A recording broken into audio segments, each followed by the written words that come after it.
Hi guys, welcome back to My Steps to Sobriety, my show on YouTube and as a podcast with me, your host Stefan Neff. Today is a beautiful, beautiful day, or a beautiful, beautiful night in actual fact for my guest. So we are here in beautiful New Zealand. My guest is beaming in from the UK, from England. Yay! And I've got a special place in my heart for England. After all, I married in Coventry Rose, so I can't really dish it too much. Although it's one of favorite pastime between Germans and the English that we take the mick out of ourselves. So no beach towel will be harmed in the making of this video. Sorry, inside joke between Germans and the English. And I've got Zoe Thompson with me, beaming straight from Bristol to me. Zoe, welcome to my show. Thank you. Thank you for having me on. I feel like I should make a joke here about you jumping to the front of the queue as well, but we'll let the big towel go. Ouch, ouch. See, there's so many prejudices that are there. And unfortunately, when it comes to the beach towels, we are the kings. We are the guys who get up early in the morning, put the beach towel onto the lounger in any kind of tourist destination and make sure that this is our lounger. This is the best spot. We're just jealous. That's all it is. No, it is just madness. But I mean, that is sort of the core beliefs and some of the characteristics that certain people develop, and in this case, certain people, the Germans. But ultimately, when we come to my show, we are not really caring too much who we are as I don't know, gender, religion, or politics, or country. It is far more the lessons that we learned the hard way. And Zoe, you and me, we both have been through interesting times. And it is when you sent in the information about yourself, every single thing clicked with me. Every single core belief, every single mantra, every single point fits. So I can't wait to explore more. So Zoe, you are a guest of my show. What makes you go out nowadays and try to change the world? Where is your story coming from? Where's this conviction coming from to now be open, honest, transparent, authentic, and make this world a bit of a better place, one project, one interview at a time? So I think that's always been there for me. I think even as I guess even from my teens, I think there was a part of me that wanted to make a difference. If I think back to those teenage years, when people ask you about what jobs you want and what do you want to do, I think there was always a part of me that I didn't want a 9 to 5. I didn't want to just show up and do that sort of monotonous work. And I think making a difference was a big part of that. But I think a big part of that was also helping people to find their voice. That's always been really important to me, and helping people who don't feel that they have the voice to speak up, but also finding the confidence in what they want to say to be able to speak up. And I think early days I wanted to be in the police, and I think that was a big part of that. So I think there's a big part of police work is making a difference, helping people who don't have a voice to feel that they do, and kind of give them the support to do that. And it's kind of weird now that even thinking through 20 years on and then coming into a completely different industry, that's still what I do, just in a very different way. So I think there's probably always been a part of me there that wants to do that, but I think it's not the kind of rolling up the sleeves and doing it for people. It's more that supporting role for people to do it themselves. If that makes sense, if that resonates. I think there's some jobs, aren't there? There's some jobs that you can do where you are the person who goes in to make the difference. And I think the roles that I've always done have been about supporting the person to help themselves make the difference. That's interesting. So was that your role within the police force? Were you more a person who works on projects in the community to improve awareness or change maybe perceptions of police being coppers being bad, being all the prejudices that there are in some strata of the society? I was really fortunate. I got to do lots of different roles and was there for 20 years. So I did lots of different roles in that time. And I think a lot of them were front facing, public facing. And when you're the first person that people contact, when people pick up the phone or people walk into a police station and you're the first person that they meet, you're the person that they speak to, quite often you're the first person they tell their story to, it's really important that you give them that space to be able to do that and share it in their own way, in their own time, in their own words. And I think the first probably 8 to 10 years, I was in a role that did that. And then I moved kind of up in the organization and supported the teams of people who were doing that. And then a bit further on, sort of working more at that management level of helping to shape the process and the structure that put things in place to help people to do that. So I think that's probably always been at the forefront, just doing it through different roles and in different ways, I guess, as things changed, as I moved on and as I moved up the ladder of my career and found different opportunities come up. There was always that public facing element of it, but also the public perception has always been really important to me. And I find that really hard sometimes when you see the police get the bad press, because there's a lot of individuals, the majority of individuals are there doing the best they can with what they have, and they don't have as much as they have had over the years. And I think that's always really difficult. It's really challenging. But unfortunately, sometimes people let themselves down and they let the organisation and the whole reputation down at the same time. So it's always been difficult, but yeah, no regrets. I did what I could in the time that I was there, and now it's the baton is handed over to others who are doing that role now, and I've kind of moved on to do something a little bit different. Now that is quite a beautiful, beautiful way that you describe your roles, and we know certainly from medicine, from GPs, from family physicians who are described as really, wow, he's a good family physician. So people actually looked at that. What makes the GP good is get 15 minutes. All GPs have 15 minutes to sort you out. So what makes one better than the other? And the one of the key roles is that they ask open questions and then shut up. So there's an intro. Hello, welcome to us. Look, what brings you here? Or what's your thought? And then that's it. They wait. Now, guess how long it takes a person to speak and express themselves to feel that they are understood? It's about 1 minute and 40 seconds. And that's for us doctors to actually shut up and listen is one of the key lessons to learn. And this 1 minute and 40 seconds is so well invested, shall I say, into the relationship between the doctor and the patient. My goodness. And I love it that you say that you took the same principles to heart and actually just, listen to what people want to say. Because after all, they are hurt, they're in distress, there is an issue there. The sheer fact that they turn up if you're in your place is, I love it, the way you describe that. And that's the key thing. That doesn't apply to doctors and patients, or it does not only apply to law enforcement. No, it applies to any relationship.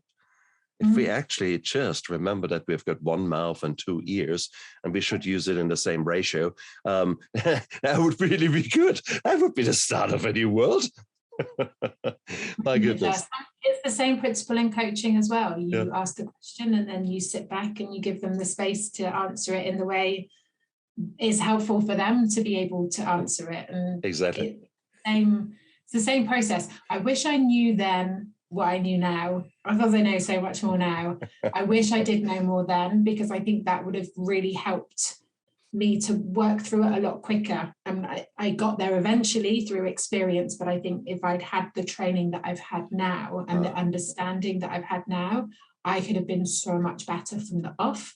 But it is what it is. We went experience first and training after, which is a little bit backwards, but actually it's not unusual for my approach, in fairness. I don't often do things the standard way. No. What you describe is 99.99999% of the population. If we learn, and let's rephrase that, 99.999% of the population that is transforming and changing. because too many of us are just sitting out there. They are not uncomfortable enough to implement change. And they're just sitting there and their life will never change. And some of us are lucky enough and privileged enough that fate or God or karma, whoever you believe in, is heaping so much bullshit and so much trauma into your life that you literally are so uncomfortable that you have to change.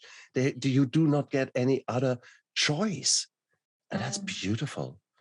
With hindsight, I had far too much trauma in my life, but it put me into that spot. I had to change, and I never look back. You describe it yourself, so it is as there's always a silver lining in something. And my perception, my knowledge, my insight tells me exactly the same thing. But it tells me that because I've seen so much darkness, it tells me that because I have gone through so much trauma. So I know my story, and those people who are listening regularly to my show, well, they can more or less recount the key things. But what about you? What changed you from being a police officer who is basically in her own rut, because there is a certain rut to your daily life, and to believe things change?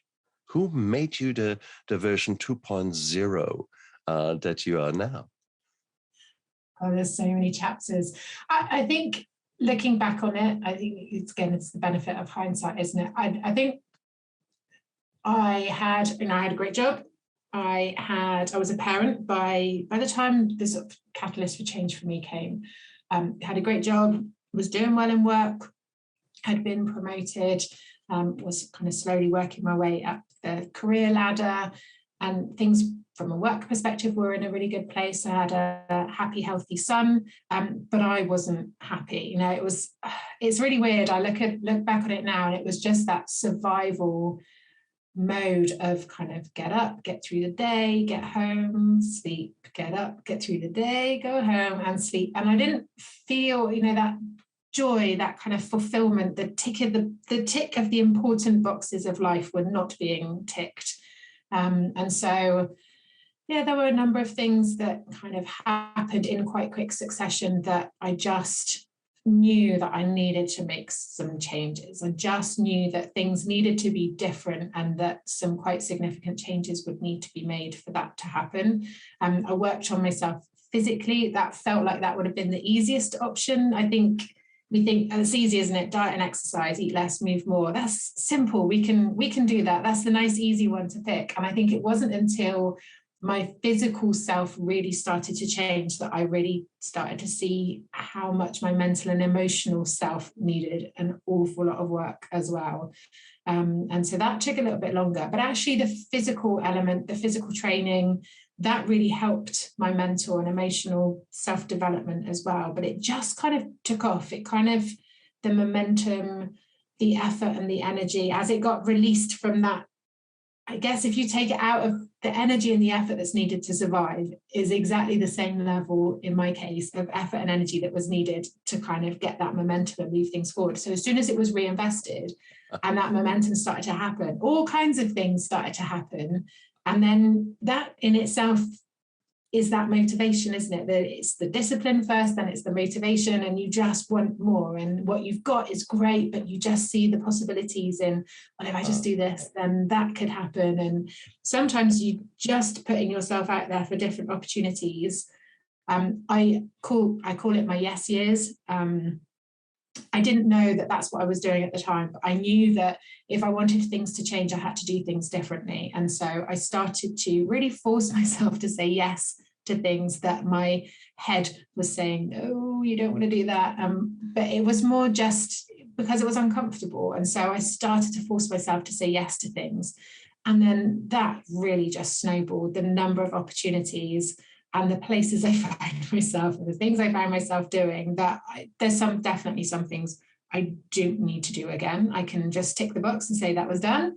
Don't need to be doing that again, but we can tick it off to say that happened. But then that led to something else. And then those things led to something else. And I had some amazing opportunities. And I, the advancement of that just by putting myself in that position and saying yes, even when there were lots of internal dialogues that were sort of saying, no, not now, not yet, not ever, that just saying, yes, just let's do it, let's see what happens. That definitely mental, physical and emotional kind of really pushed things forward. And then it became a I can rather than I'm not sure. Isn't it? The moment you once step over that threshold of, oh, I could never do that, and suddenly you've done it, you think, where did that come from? And it's intoxicating. Yeah. Having said that, I mean, I would like to go a bit back because we are talking already so much about this beautiful new life that both of us are living, and that is exponential growth, essentially. Because with every little action you take, however small it is a stepping stone. It is laying a stronger foundation to then achieve things that you would have never thought possible. So that's our life now. But I want to go back when you were in the police. Now, as a police officer in the UK, it is a hard-charging way of living. There are quite a number of type A personalities there, by definition. And equally, work hard, play hard. It has been a very moist environment. Alcohol is certainly frequently flowing there in all the. The social clubs are the classic example. For those of you out there who don't know the English system, a very traditional way of living is that you work hard and then after work go to the social club and have a pint or 10. And that is sort of actually a quite nice lifestyle because you decompress, you talk within your own tribe, and you can actually deal with whatever has happened during the day. You can have, it is actually quite a nice lifestyle, at least for a little bit. For many people, that remains their life. So basically, hard working, hard drinking. Was there the temptation for you as a woman, as a female police officer, to try to prove yourself? Did you feel that pressure of no, you have to drink more than the boys or be fitter than the boys, or was there a tendency like that in your life? I think I definitely found that competitive element, the alpha dynamic was definitely there. I mean, I wasn't in a police officer role, I was in a civilian role. So I think the dynamics of that changed slightly. However, and I think what fits in with what you're saying there is that I went into roles that used to be done by police officers. So here in the UK, they went through workforce modernisation in the 90s, where they looked at roles that were done by police officers that could be done by civilian staff. So there was this shift, this real dynamic shift in the roles that had always traditionally been done by police officers. And so quite then, by that ruling by men, started to be done by civilians. And then because they were civilian roles, again, there's that increase of women coming through. I had the unusual at that time, because we're talking about the sort of late 90s, early 2000s, where I was in a role and ended up in a role as a female, as a civilian, managing police officers and managing policemen. So the dynamic and working with that dynamic was quite a challenge, because it was new for me and it was also new for them as well. So there is that kind of culture. I think it is changing for sure. But when you look back into that time that I was there, there were police bars there. It was, expected, an unwritten rule that you went out with the team, you socialized with the team. That was part of being a team player, and that the behaviors within that culture was work hard, play hard, and you socialized with people who understood what your job was about. You spent time with people who got it, that you didn't have to explain, that also it was a safe space to be able to talk about things that had happened, because confidentiality, data protection, all of those things, quite rightly, mean that you can't go home and talk about it with other people. So there was an element of that. saying that, I think because I was a parent to a young child at that time, I think that kind of set some boundaries for me that meant that I couldn't, certainly in the early days before I was married and had a child, it was very easy as an 18, 19-year-old to be able to play hard, even though I probably wasn't working as hard as everybody else. I certainly went out and played hard. But then that shifted when I became a wife and a parent. So that kind of set the boundary in place, which I think protected that. But I think it's a very easy and can be a slippery slope for people in terms of that coping mechanism of using alcohol, food, and drugs, let's not deny it, to be able to cope with some of the things that they have to face. And I think the talking about it, talking it through is better than it was.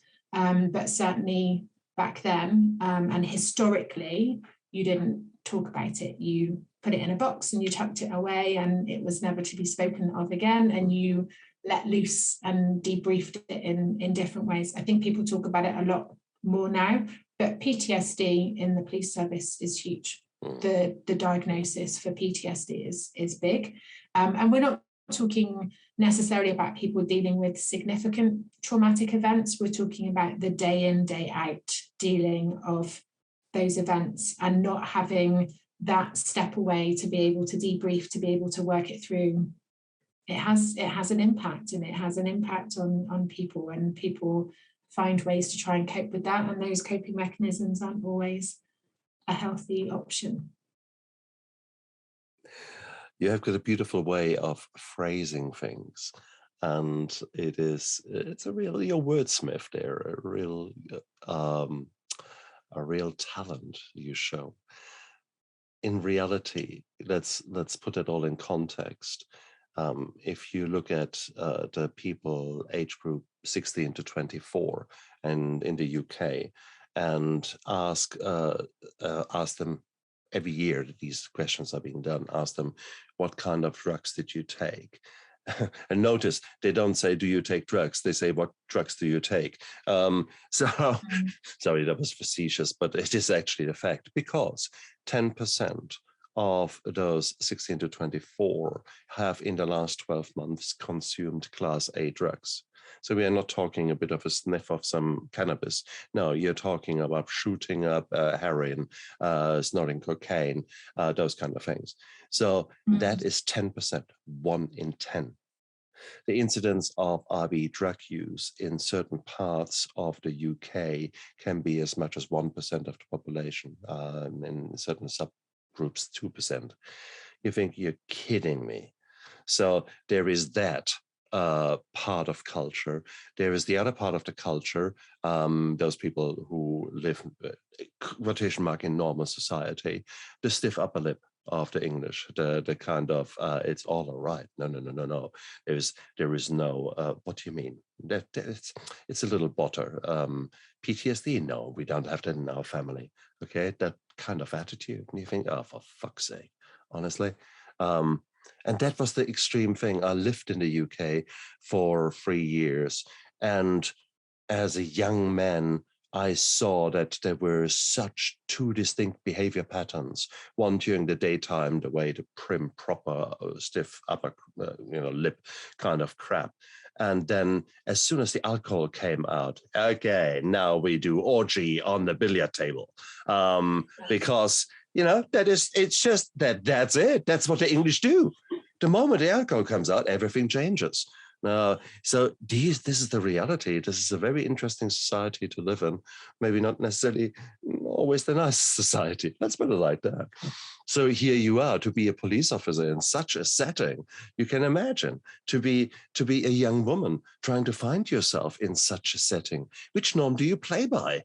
And everything is tolerated if you're in the right setting. And that's so bizarre.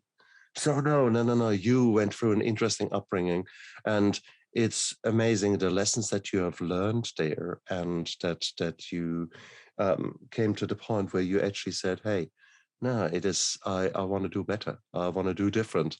Yeah. There's only so much cocaine you can snort. No, so I'm kidding. Well, was that? Sorry. For the record. Yeah, exactly. Oops. I feel like I need to say here, for the record, I did not touch drugs. Okay. What about alcohol? Absolutely, yeah. Yeah, but like you said, if there's enough people doing it, it becomes the norm, doesn't it? And Absolutely. Sometimes it's that unwritten rule, that unwritten expectation, that unwritten culture that you work with the team, you go out with the team, and that if you didn't, that you weren't a team player. I think we had a new chief come in the late kind of mid 2000s, and the bars were shut down. So I think there were probably a couple of incidents that I think probably prompted it, but certainly sort of mid 2000s the bars closed, and that was significant for people. People really campaigned against that. They didn't think it was a good idea. They were taking away people's debriefing tool.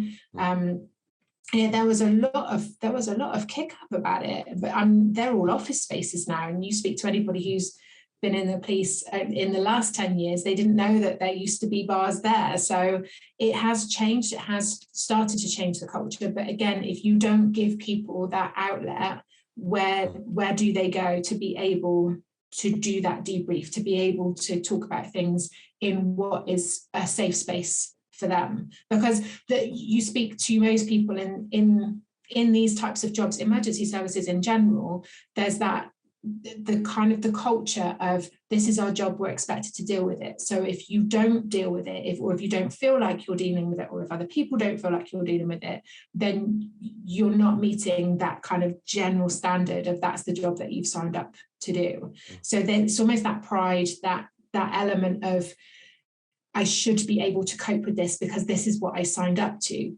But ultimately, it's not what people have signed up to. Going into this day in, day out, and not having those support systems in place to be able to support that and to be able to help people to work through that, that's not what they've signed up to. So it's not a fundamental human flaw that you're not coping with this. You're not designed to cope with this. Exactly right.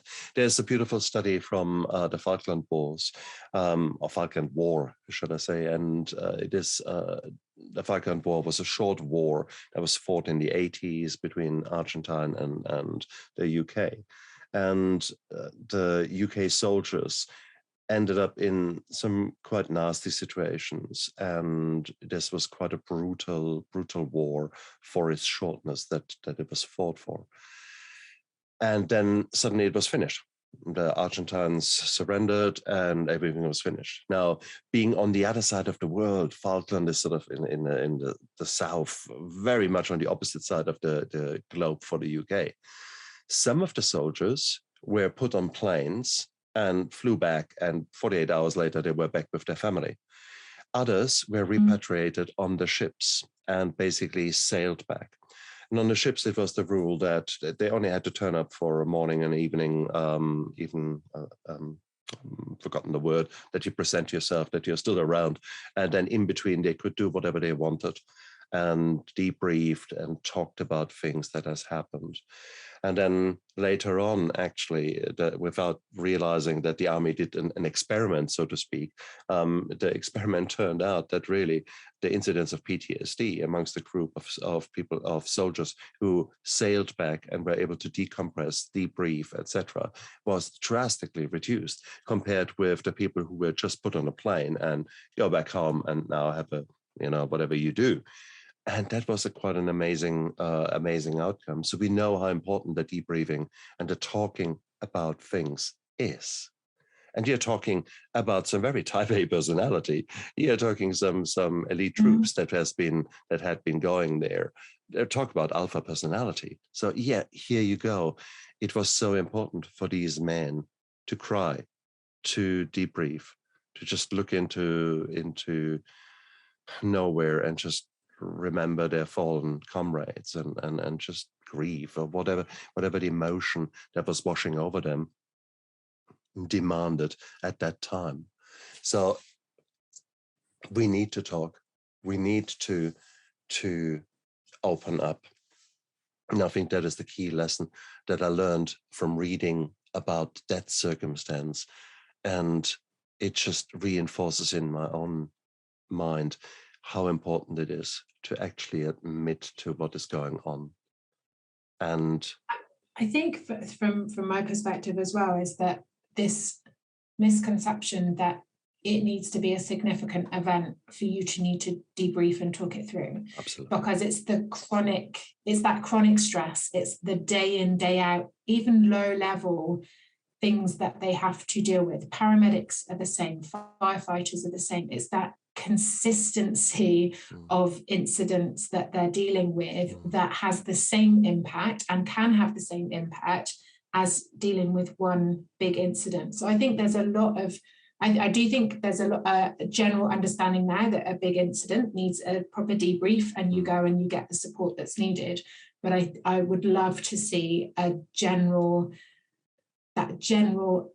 acceptance that every couple of months you go and see somebody and you talk things through, you empty the stress bucket, you talk through anything that's been in there, you talk about anything that's taking up headspace that you feel you probably could have let go but hasn't gone for whatever reason, and have that space to talk it through and be able to move on. And I think that's, for me, if I could wave a magic wand with anything for the police service, that it would be that actually you're not designed to deal with that level and those number of incidents consistently over such a period of time and not have an outlet for it that is a healthy outlet.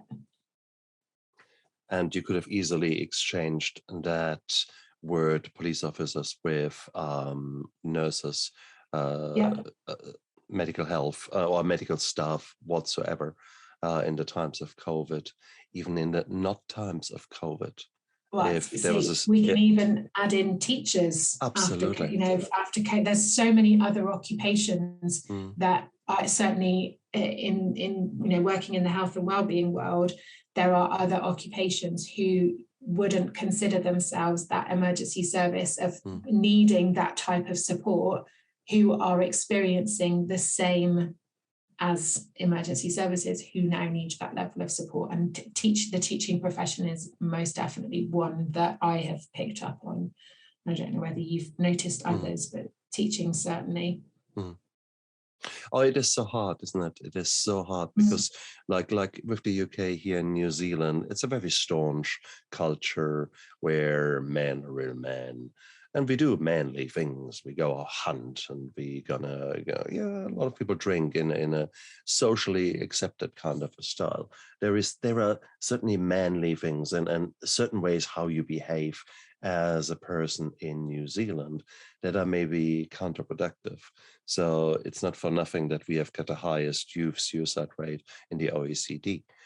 So it is, there is a lack of support services. There's a lack of realization how beneficial talking can actually be. As an example, it is, I mean, I'm not the dumbest person walking this earth, yet I could never in my life recognize really what was going on in me. The anger turned inwards, that was the depression, the anxiety, my escapism with alcohol, my PTSD that was rip-roaring and that I could not see. I could see all those things a mile away in any other patient. As far as I was concerned, I couldn't see it. And I certainly didn't take action until I literally was down and out and an empty, broken man. And it was such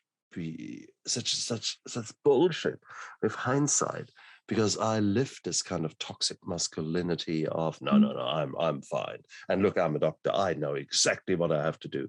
Yeah, bullshit. If I had known it, I would have not ended up where I ended up. So that's bullshit. No. So, and it's only after my own rehab that I started putting a different life together by taking action and by doing little steps, tiny steps, but they all compounded.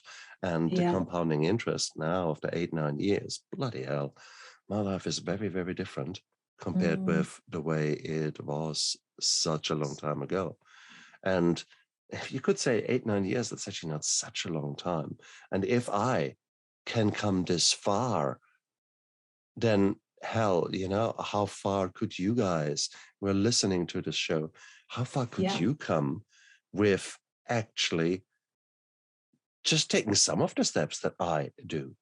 Now, nowadays, I strongly believe in being the dumbest member of my team. Nowadays, I surround myself with people who have been in the same shit maybe, but have learned more lessons than I have. And so I have got mentors, I have got groups of people I interact with who clearly are ahead of me on their path. And that is beautiful. Now, that's not something I have always done. I mean, I'm 8-9 years in my recovery now. I would say this on purpose seeking out mentors, engaging with them, and holding myself accountable towards their insights. That is only the last 2 years. So I've actually wasted 6 years when you look at it. So I guess I might as well spell it out. Nowadays, I see all those kind of things as investments for me into myself. I invest the money of a either psychology session or of a course I'm doing. And each of these things makes me a better person. That is something that I want to bring to you guys out there. You can't do it all yourself. You can, but it takes you so much longer, Yeah. Other people is definitely the cheat code. Absolutely. Definitely the cheat code, learning from other people. And I would absolutely agree with that. And the thing for me is meeting people who are different to me, different ways of thinking, different approaches, different life experiences, because that adds a different type of quality. And I think you can invest in training and you can invest in learning, and that expands your knowledge and helps in one way. But I think that for me, there's nothing richer than sitting down with somebody who has a completely different upbringing, a completely different way of seeing the world, and sitting with them and just being really curious about things that they talk about. And why do you think that way? And what experiences have shaped that? And I love reading, I love films, but I just think sitting down with somebody who has a completely different world viewpoint, different perspectives, and learning from them that's my favorite thing. I think it is about learning from other people, but I think it's not necessarily seeing that person has to be on the same journey as you and further ahead. Actually, they could be on a completely different path and you can still learn something from them that helps your own journey. There's a great TED talk, and I can't remember the name of it, but she talks about how we as mentors can learn from the people that we mentor, but also to not look for somebody to mentor who is like you, to look to mentor somebody who is not like you, so that you gain the value of learning from them as much as they gain value from learning from you. And I think that's such a powerful idea, because we do look for people like us, don't we? We look for the younger version of ourselves, or somebody who's on the same journey that we can support and help along the way. But being able to support and help somebody who's very different, we then learn and grow as much as they learn and grow. And I think such a powerful TED talk, but I think also a really important message to take away from that as well. Absolutely. I recently had a guest who was very much describing or working to make this world more inclusive. And these are exactly the things that she learned from her decades of work in NGOs and being out there. It's essentially making yourself a bit uncomfortable by traveling, by on purpose meeting people that are different from you. And that is such a powerful thing, because you will learn. And guess what? You have no idea what you will learn because you've never exposed yourself to that particular situation. Yeah. And that's the cool thing. It's like a potluck dinner. It's like I don't know, there are other examples. It's beautiful. because I think it helps us to be more critical thinkers, doesn't it? Otherwise, we just regurgitate what we've seen and heard. And that's a bit dull, isn't it? Let's be fair. Oh no. But it's so easy for us because these are the voices that we know, that we like, and whatever they are. Typically, you always sort of listen to the same kind of dribble as far as your political affiliations are concerned, your convictions are concerned. Again, you were talking about TED Talks. There's a beautiful TED Talk out there about a staunch feminist who went to a men's group and listened to the opposite side.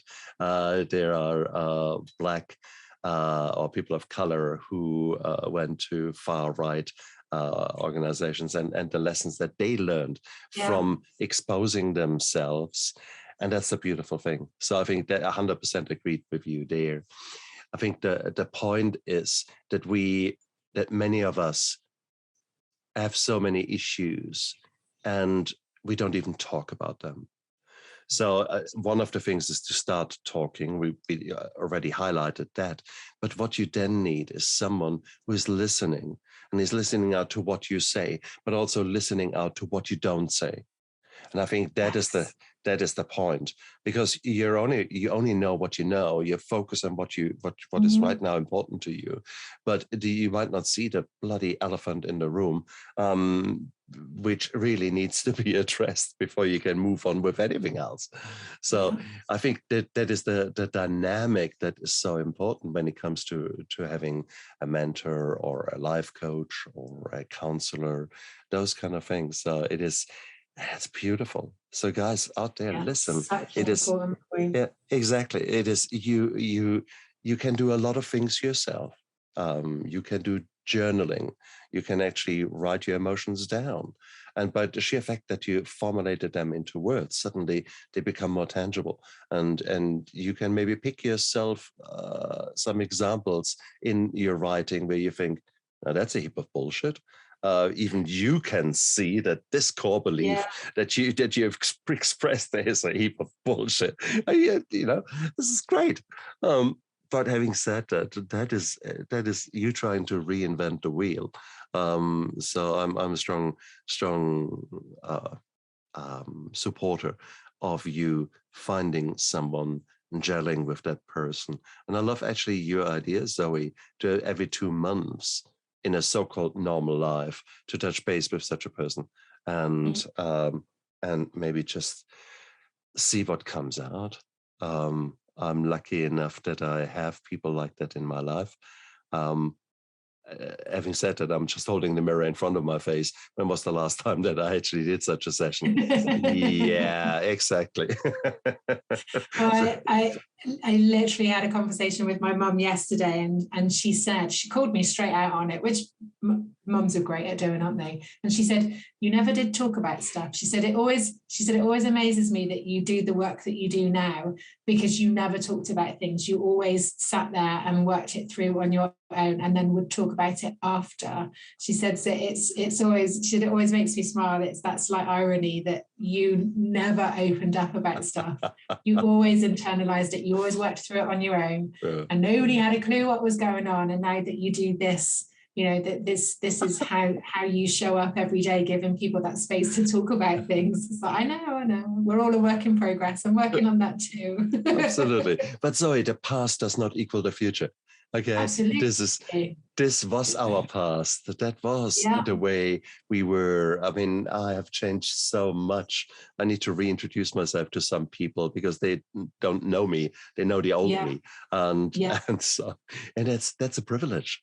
I think it's important from my point of view. It's important for people who I work with to know that I'm still working on me too. I'm not this kind of ideal, perfect, finished article. I'm still working on me too. And so I'm really open, especially in group programs and when I'm working with people, is to say, okay, this is something I find a challenge. This is the journey I've taken. Or, I can say, okay, I'm going to talk you through the theory, but I'm still working on this. So don't look at me for the answers for this one. I might actually look at you for how you work on this, to learn from you, to help me work on this. But, I don't think, nobody is a finished article. If they think they are, I think they're slightly mistaken and possibly lacking a little self-awareness, because I think we're all a work in progress and we all have work we can do. And I wouldn't have it any other way. That sounded harsher as that left my mouth. No, not at all. I 100% agree with you, Zoe. 100% agree.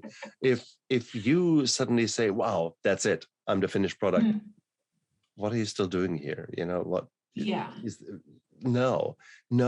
Every day is an opportunity to grow and learn and mold yourself into something new, because your core beliefs now might change. Your emphasis in life might change a year down the line, in result or in response to different challenges that you've experienced. These challenges, these hard times, they come for a reason, but they all have a silver lining. They all have lessons that you need to learn. After all, that's what all the Greek tragedies were about. And the Greeks, they knew about their theater. They knew how to build the free act, kind of. And all these bloody heroes or anti-heroes, they're having a shit of a time. But there's always the lesson to learn that out of those hard times come important insights, etc. So that was 3,000 years ago. You could say, well, we're no longer running around with togas. Okay, fair call. I'll give you that. But at the same token, there's something to be said to look at your own life, maybe as a Greek tragedy, and say, okay, there's a lot of shit going on. Well, that's not a bad insight, because maybe so far you have been trying to numb yourself. Maybe so far you've been trying to escape your reality by drinking too much, gambling, sugar, sex, whatever your poison is, or whatever combinations of your escapisms are. And by you actually just realizing, actually, that's pretty much a shit show at the moment. Now that's the first start, isn't it? Yeah, it is. It is. And then, it is. I think the great bit is when you get to that place where you have that acceptance and that genuine, like, I'm good with who I am. I'm good with where I'm at, but I still have all of this that I want to do, and I want to be, and I want to achieve, and I want to progress. And I think that for me has been, it's been so, it's been hard work. It's been great. It's been great hard work, but it's that bit where it's that element of, do you know what, I'm good where I am. I'm good with who I've become. I'm good where I've got to, but this is not the end point. Like, there is still lots to do. And I think that, I had a really open conversation with my son not that long ago, and I said to him, I feel like I need to share this with you, but I need you to know that if something were to happen to me, I'm good. I'm good with what I've done with my life. I'm good with where I'm at. I'm good with things that have happened, things that I've worked through, things, where I've got to.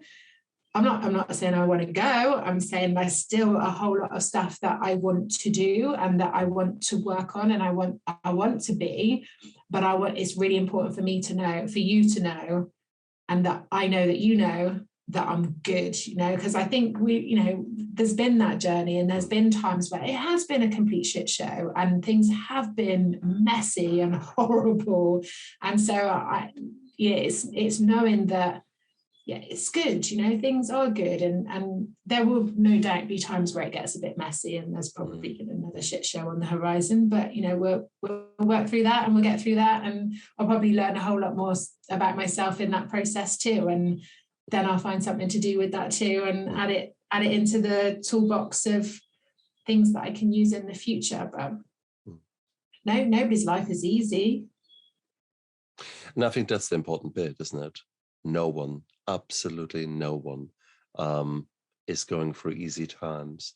And only if you were only to look on the outside and see all power couples and type A celebrities I guess Yeah. what I mean, you just need to look a little bit behind the scenes, and you figure out now. Yeah, you don't need to scratch too hard to see It, under the surface, do you? exactly. So maybe that's a really good point to realize, to actually say, hey, look, the grass is not greener. Yes, you could argue that it's easier to deal with problems when you've got 100 million in the bank compared with when you have 0 in the bank. Okay, maybe there's a small amount of truth in there, but ultimately, no. I think the reality is, just admit to yourself that it's okay not to be okay. Mm-hmm. It is, your life will not be perfect. This is not a Coke advertisement or some kind of other make-believe reality show. No, this is your life, and things will not be right. Things will not be good all the time, and sometimes they will be so bad. It will be such an accumulation of negative and not nice things that you simply are put in such an uncomfortable spot that you have to take action. And if that happens in your life, friends, I'm so pleased for you, because that is when your change happens. When you're just so uncomfortable, it cannot continue anymore. And God, that is the silver lining. That is the your way of becoming a new you. So I congratulate you. And I guess to a certain degree, you all have been there, because otherwise you wouldn't listen to this show.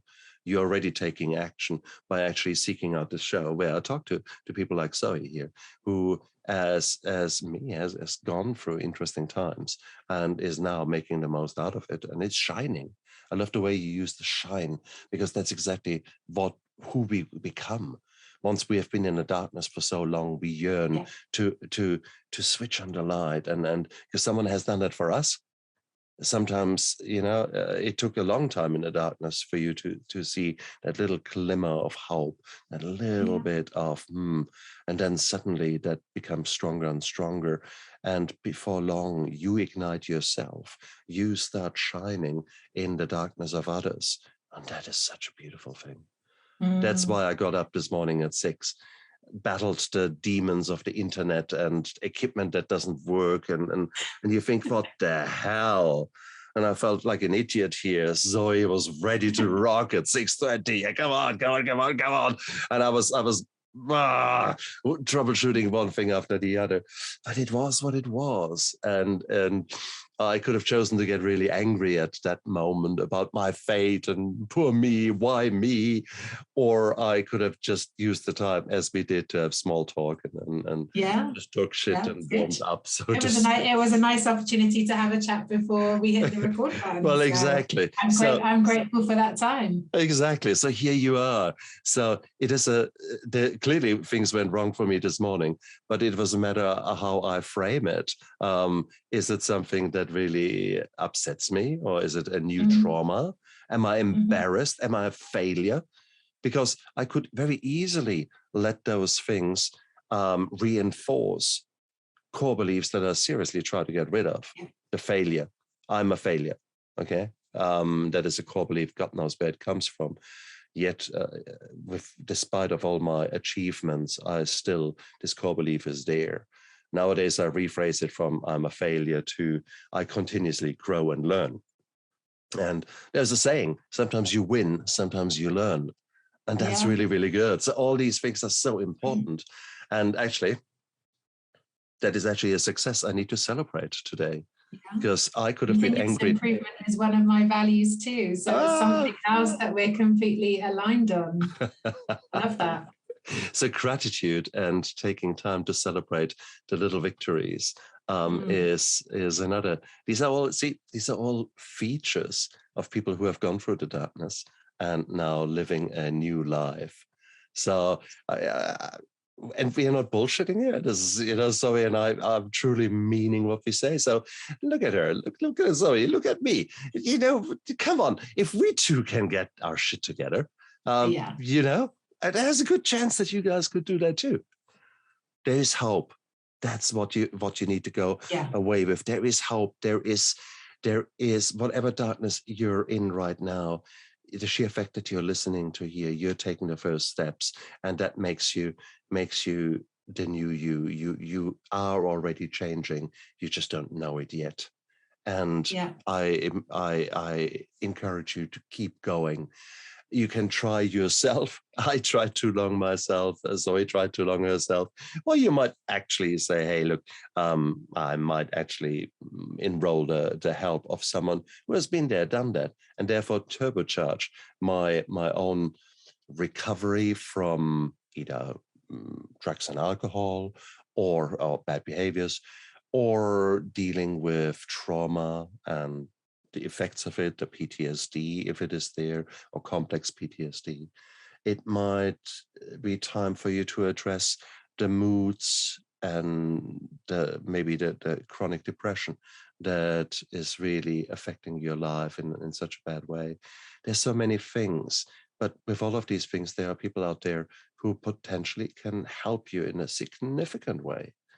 Yeah. And there is not one way of doing things that is the right way. There are many ways how you address the challenges in your life. Some of them might gel with you, some others not so much, and that's okay. So just go out there and find people who can help you along in the most expedient way, in the most efficient way. Don't waste your time. We've all got a certain number of years on this earth, so we might as well make the most out of your time. Time is everything. Time is not money. No, time is everything. So make the most out of it and don't waste it, is I guess my point. So Zoe, if people are actually thinking, wow, she has got this shit together, I maybe want to enroll with her and work with her, how can they find you?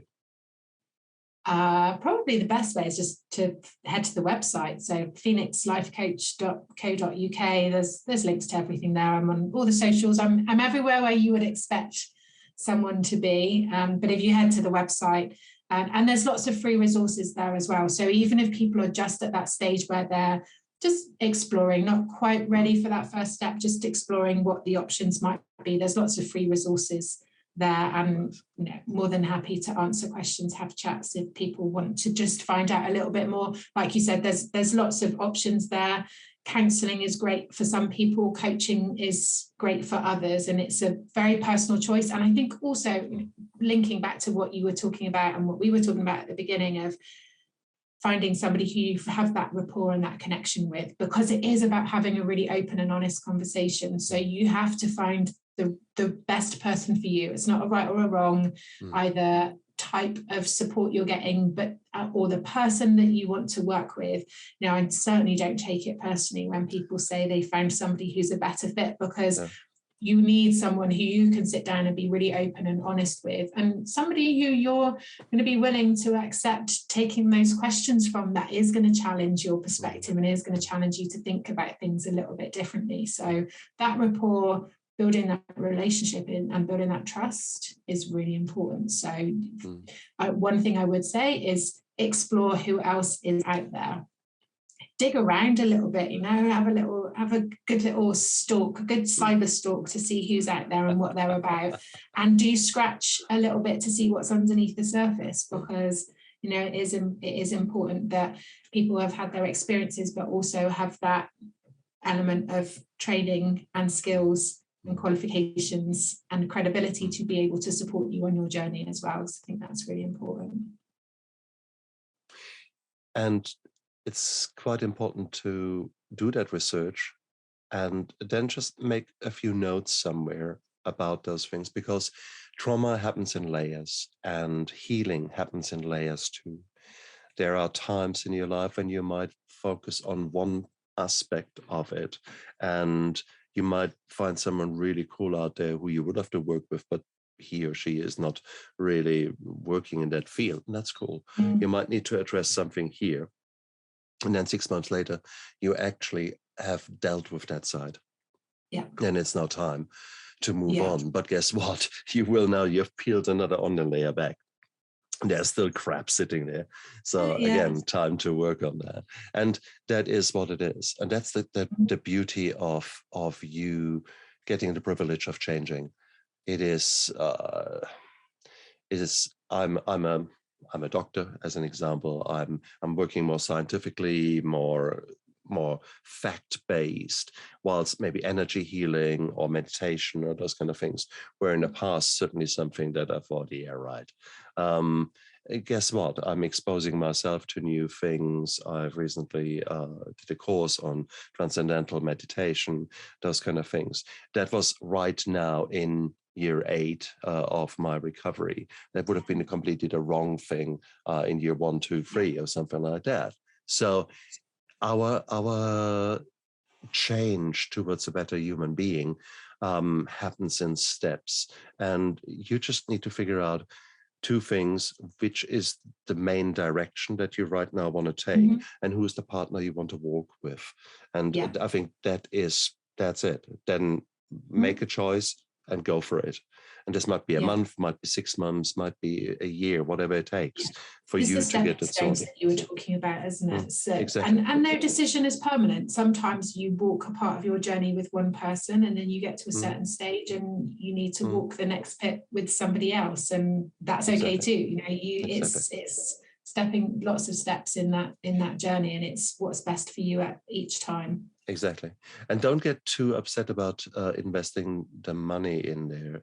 You have wasted so much money over your lifetime on things that matter absolutely zero. And here you are, you might be paying $160 or whatever the equivalent in pound is for a coaching session or for a meeting with someone. My goodness. I mean, when I figured out that finally that I had PTSD and that was actually messing with my life quite nicely, I saw a beautiful, beautiful life coach slash hypnotherapist. And she, within 3 sessions, we put that baby to bed and talk about efficient healing. Crikey. And she just found out exactly the right way with me, and it all worked perfectly. So that was actually a very short part of putting PTSD to bed, yet it had run my life for a quarter of a century or more, probably. So how bizarre is that? 25 years of suffering and then 3 sessions of $160. Duh, come on, that's all I can say. But I didn't know what I didn't know. That's my point, isn't it? God, anywho. So yes, you get the message. So take action, guys. The past does not equal the future. And life is too short. See what is maybe not so great. Write it down. Actually, make a bit of time of goal setting. So step out of the hamster wheel and actually see where you are at. Absolutely that. If you want to see change, you have to change something. You know, otherwise, it's that saying, isn't it? If you always do what you always did, then you're always going to get what you always got. And so if you want things to be different, you have to do something different. And so that first step that changes that trajectory is really important. But I think one of the questions that I quite often ask people is, if you continue in the same path, in the same direction, at the same pace, where are you going to be in 12 months' time? Because if that is not where you want to be, then you need to change that trajectory now. You need to take a different step in a different direction and do something different if you want a different outcome. Nice. You're so right. So you're a remarkable, you're a gorgeous woman. Thank you very much for sharing all those insights.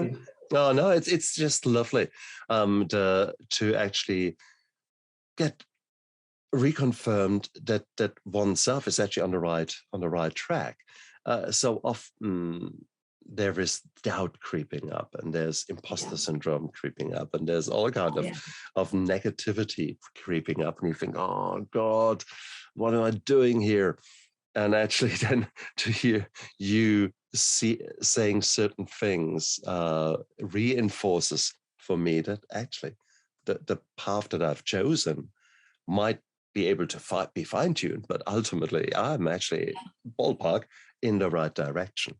And that is nice. Sometimes you need that. You need to allow yourself that little celebration, that little feeling of gratitude. Okay, I'm happy and grateful that I have put all the work in there and have created a new me now, who is ready to learn even more lessons and who's ready to go out there and make new mistakes, because it's boring getting it all always right. So no doubt, life, as soon as I step out of the house, there will be another lesson for me to be learned.